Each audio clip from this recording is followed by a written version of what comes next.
қоғамдық тыңдаулардың қатысушылары. Қазақстан Республикасы экологиялық кодексінің 96 бабының ережелеріне сәйкес солтүстік Қарабұлақ кен орны үшін атмосфераға зиянды заттардың жол берілетін шығындылары нормативтердің жобасын түзету бойынша қоғамдық тыңдалым жобасы бойынша қоғамдық тыңдаулар ұйымдастырылады. 2021 жылғы 3 тамыздағы нөмірі 286 бұйрықпен бекітілген қоғамдық тыңдаулар өткізу қағидаларының 21 тармағын басшылыққа ала отырып, мен Сарыбаева Нұргүл Тоғанасқызы жергілікті атқарушы органның өкілі ретінде бүгінгі тыңдаулардың төрайымы боламын. Тыңдаулар төрайымның құқықтарында ашық жиналыс нысанындағы қоғамдық тыңдауларды ашық деп жариялайды. Бұл ретте қағидалардың барлық талаптарын сақтай отырып, белсенді қатысуларыңызды сұраймын. Қоғамдық тыңдауларды өткізу үшін бізге қатысушылар арасынан қатысушы таңдау қажет. Казинжпроекті инженер-экологы Елена Анастасияны қоғамдық тыңдаушылардың қатысушысы ретінде сайлауға ұсынамын. Егер қарсылықтарыңыз жоқ болса, қолдаймын, қарсымын, қарсы қаламын деген дауыс берулеріңізді сұраймын. Есина. Осылайша көпшілік дауыспен Есина Анастасия қоғамдық тыңдаулардың қатысушысы ретінде таңдап алынды. Бүгінгі жиналысқа жобаға қатысты жоба жетекшілері мен ұйымдардың мамандары және мүдделі органдардың өкілдері Zoom конференциясы арқылы қатысуда. Сонымен қатар, қоғамдық тыңдауларды өткізу қағидаларына сәйкес қоғамдық тыңдаулар регламентін сіздердің назарларыңызға жеткіземін. Қоғамдық тыңдаудың тақырыбы солтүстік Қарабұлақ кен орны үшін атмосфераға зиянды заттардың жол берілетін шығындылары нормативтердің жобасын түзету бойынша қоғамдық тыңдалым өтіп жатыр. Өткізілетін орны Қармақшы аудандық мәдениет үйінің ғимараты. Уақыты сағат 11 мен 11:00-11:30 аралығында қоғамдық тыңдау қатысушыларын тіркеу. 11:30-11:40 аралығында қоғамдық тыңдаулардың ашылуы, құттықтау сөзі, тыңдаушылардың қатысусын таңдау, регламентті бекіту. 11:40-11:55 аралығында қоршаған ортаға ықтимал әсерлері туралы баяндама, презентация болады. 11:55-12:15 аралығында сұрақтар мен жауаптар сессиясы.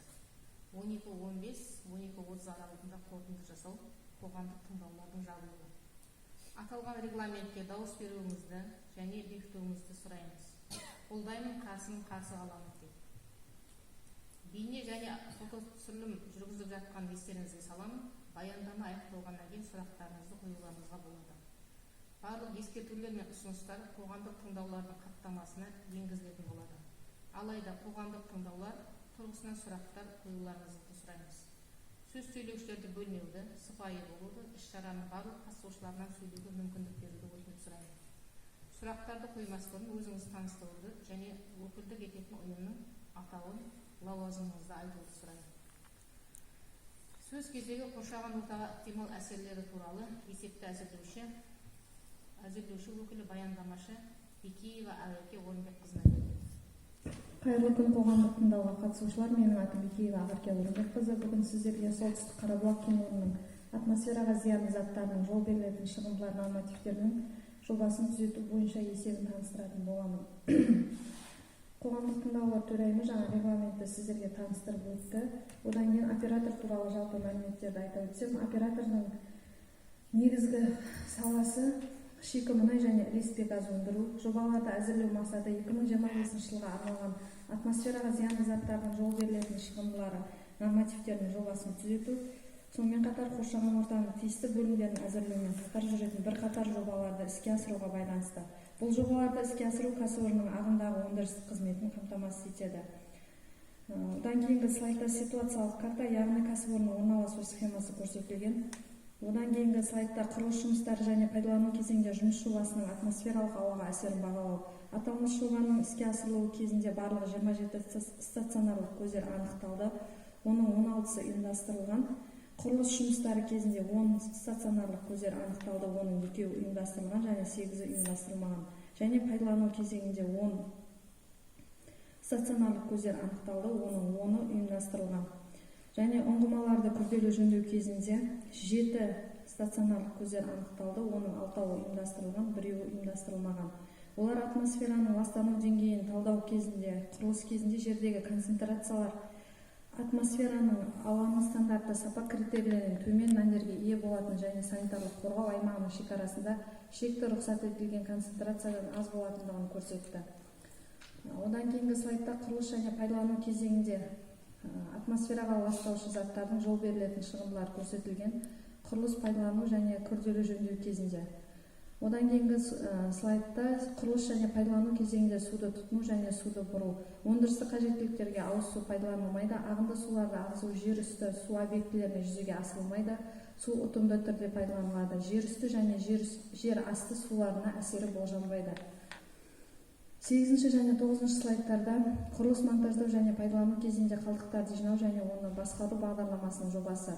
Қалдықтар арнайы жабдықталған көліктермен шығарылып, қайта өңдеуге, зарарсыздандыруға, кәдеге жаратуға немесе жоюға лицензиясы бар мамандандырылған ұйымдарға жеткізіледі.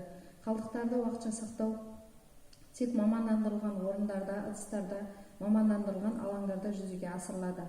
Бұл қоршаған орта компоненттерінің ластануын төмендетеді немесе толығымен жояды. 10 слайдта топырақ, өсімдіктер мен жануарлар әлеміне әсерін бағалау. Өсімдіктер мен жануарлар түрлерінің популяциясының өзгеруі болжанбайды. Негізгі көші-қон жолдарына жобалардың объектіден тыс орналасқан. Жоспарланған іс-шаралар құстар мен жануарлардың көші-қон белсенділігіне әсер етпейді. Топырақ қасиеттерінің өзгеруі күтілмейді. Топырақ аралық қасиеттерін сақтайтын болады. Өсімдіктер мен жануарлар әлемінің өкілдерінің генетикалық қорына әсері жоқ. 11 слайдта өндірістік экологиялық бақылау бағдарламасының жобасы мыналарды қамтиды. Бірінші, эмиссиялар мониторингі, ұйымдастырылған және ұйымдастырылмаған көздерден шығындыларды бақылау аспаптық және есептік әдістермен. Екінші, атмосфераға ауаға әсер ету мониторингі, санитарлық қорғау аймағы шекарасында белгіленген нүктелерінде ауа сынамаларын алу. Жер жамылғысына әсер ету мониторингі, санитарлық қорғау аймағы шекарасының белгіленген нүктелерінде және өнеркәсіп алаңында сынама алу. 4. Радиациялық мониторинг, белгіленген нүктелерде өнеркәсіптік алаң шегінде сынама алу. Операциялық мониторинг шеңберінде объектіде жабдықты пайдалану кезінде оның жай-күйін анықтау үшін ішкі тексерулер жүргізіледі. 12 слайдта жобаның қоршаған ортаға кері әсерін азайту шаралары. Нормативтерді сақтау жөнінде іс-шара, технологиялық жабдықтың беріктігі мен герметикалығын қамтамасыз ету, отынның жану режимдерін оңтайландыру, қамтамасыз ететін технологиялық шешімдерді енгізу, парниктік газдар шығындыларын түгендеу, техникалық байқау, яғни ағымдағы жөндеу, автокөлік пен арнайы техникаға арналған қосалқы бөлшектерді тексеру және сатып алу. Сонымен қатар жолдарды жөндеу және техникалық қызмет көрсету. Жерді өндіріс және тұтыну қалдықтарымен химиялық, биологиялық, реактивті және басқа да зиянды заттармен ластанудан қорғау. 7. Әкімшілік аумақты бірліктерінің аумақтарын көгалдандыру. Мамандандырылған ұйымдарға кәдеге жаратуға беру, яғни автошиналар, аккумуляторлар және лом шамдары. Мұнай өндіру кезінде аварияға қарсы іс-шаралар, яғни фланецті қосындыларды қадағалау, жабдықтарды уақытылы ауыстыру, алаңдарды бетондау. Коррозияның пайда болуын тексеру, мұнай резервуарлары бойынша профилактикалық жұмыстарды жүргізу, кен орындарының объектілері мен аумақтарын радиологиялық зерттеу. Сонымен қатар сапалық сандық көрсеткіштерді, яғни экологиялық нормативтер мен талаптарды, нормативтік құжаттарды әзірлеу, мамандардың біліктілігін арттыру және экологиялық білім беру. Осы шараларды сақтау, құрылыс, монтаж және пайдалану жұмыстары кезеңінде қоршаған ортаға әсерді барынша азайтуға мүмкіндік береді. Сонымен қатар нысан орналасқан ауданда оған іргелес аумақта қорықтар, мұражайлар, сәулет ескерткіштері жоқ. Бұл объект үшін атмосфералық ауаның сапасына арнайы талаптар талап етілмейді. Осы жоғарыда келтірілген материалдар негізінде келесі қорытындылар жасауға болады. Құрылыс жұмыстары пайдалану кезеңдерінде атмосфералық ауаға әсер етуі рұқсат етілген деп бағаланады. Бағалау нәтижелері бойынша нысанның құрылыс кезеңінде қоршаған ортаға әсері шамалы болады және экожүйеге елеулі өзгерістер әкелмейді. Пайдалану кезеңінде әсерде орташа деңгейде және экожүйеге қайтымсыз өзгерістер туғызбайды. Жер асты және жер үсті суларының ластануы болмайды. Құрылыс объектісінің әсер ету шегінде топыраққа әсері рұқсат етілген деп бағаланады. Биологиялық жүйеге әсер ету рұқсат етілген деп бағаланады, яғни бұл өсімдіктер мен жануарлар әлемінің қолданыстағы түрлік құрамының өзгеруіне әкелмейді. Әлеуметтік экономикалық аспектілерге әсері жергілікті экономика үшін және жергілікті халықты жұмысқа орналастыру үшін оң деп бағаланады. Қолданылатын заманауи технологияларды ескере отырып, жобаны іске асыруды қоршаған ортаға әсері минималды деңгейде болады. Қоршаған ортаға әсерді бағалау нәтижелері бойынша нысанның құрылысы мен пайдалануға берілуі елеулі экологиялық зардаптар әкелмейді. Тұтастай алғанда болжамды жұмыстар ауданындағы қоршаған ортаға әсерді бағалау, құрылыс және пайдалану жұмыстарының салдары ұсынылған табиғатты қорғау іс-шараларын сақтаған кезде соншалықты маңызды болмайтынын көрсетті. Қоғамдық тыңдаулар Қазақстан Республикасының экология, геология және табиғи ресурстар министрінің 2025 жылғы 3 тамыздағы номер 286 бұйрығына сәйкес қоғамдық тыңдаулар өткізу ережесіне сәйкес ұйымдастырылды. Назарларыңызға рахмет. Сұрақтарыңыз болса жауап беруге дайынбыз.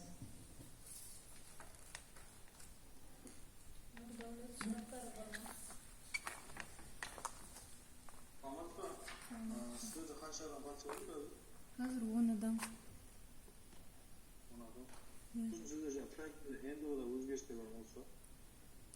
Вообще өзгеріс, у нас только один проект добавляется, период строительства, проект СМР. Проект строительства выкидной линии 6 киловатт для электроснабжения месторождения Северный Карабулак. Как новый проект. Новый проект, да. Yeah. Куда не варна? А? Источник варна. На период строительства есть 8 источников, 2 организованных и 6 неорганизованных. На период эксплуатации источники отсутствуют. Отсутствует, нет на период эксплуатации. Ага. Я зачитаю вопросы по экопорталу от партии Байтак. Нам дали 2 вопроса. Первый вопрос. В проекте НДВ отсутствуют разделы границы области воздействия объекта и определение области воздействия, а также отсутствуют расчеты рассеивания вредных веществ в атмосферном воздухе. Ответ мы представили на экопортале. Проект нормативов допустимых выбросов будет дополнен расчетами рассеивания в атмосферный воздух. Также проект будет дополнен разделами границы области воздействия объекта и определения области воздействия. Поскольку, также хотелось отметить, поскольку изучаемая территория находится на значительном удалении от ближайших населенных пунктов, город Кызылорда к югу 190 километров, Жезказган к северо-востоку 200 километров и станция Жосалы к юго-востоку 160 километров. Графический материал, отражающий границу области воздействия, технически нецелесообразен. Второй вопрос от партии Байтак. Бланки инвентаризации вредных выбросов и их источников представлены не в полном объеме. Отсутствуют разделы 2, 3 и 4. Более того, представлены результаты раздела 1 инвентаризации вредных выбросов и их источников утверждены 2024 годом. Страница 60 проекта НДВ, что соответствует об их неактуальности. Между тем, в таблице 2.7.1 перечень загрязняющих веществ, выбрасываемых в атмосферу на 2025 год проекта ндв, страница 30-31, представлен перечень выбросов с объемом выброса на период эксплуатации 2,858 тонн в год и на период капитального ремонта скважин 2,523 тонны в год, что в сумме составляет 381 тысячная тонна в год. Вместе с тем в таблицах 3.4, 3.4.1, 3.4.2, страница 41-44 проекта НДВ представлены нормативы выбросов на 2025 год, где общее количество выбросов также составляет 5,381 тонна в год. Однако идентичный объем выбросов на 2025 год указан в действующем разрешении воздействия месторождения Северный Карабулак АО ПККР от 22 августа 2024 года. Таким образом, на общественных слушаниях представлен объем без какой-либо корректировки, хотя в объявлении отмечено, что общественные слушания проводятся по проекту «Корректировка проекта НДВ для месторождения Северный Карабулак». При таких обстоятельствах считаю, что если доклад составлен на тот же объем выброса, что указан в разрешении, то пусть инициаторы обоснуют, в связи с чем вызвана корректировка проекта. А если доклад составлен на другой объем выброса, более чем 5,381 тонн в год, то общественные слушания должны быть признаны несостоявшимися на основании подпункта 3 пункта 23 правил проведения общественных слушаний, где отмечено, что общественные слушания считаются несостоявшимися при несоответствии информации, изложенной в документах, размещенных в информационной системе, в официальном интернет-ресурсе, докладу и документам, которые заслушиваются на общественных слушаниях посредством открытого собрания. Ответ был представлен на экопортале. В таблицах бланков инвентаризации будут внесены дополнения. Корректировка проекта НДВ на 2025 год вызвана в связи с включением дополнительных разделов охраны окружающей среды к проектам строительства объектов, вводимых в 2025 году для обеспечения текущей деятельности предприятия. Основные выбросы на период эксплуатации и проведения КРС не изменились. На территории предприятия будут реализованы проекты строительно-монтажных работ. Болды. Нұрдәулет. Ага, все хорошо.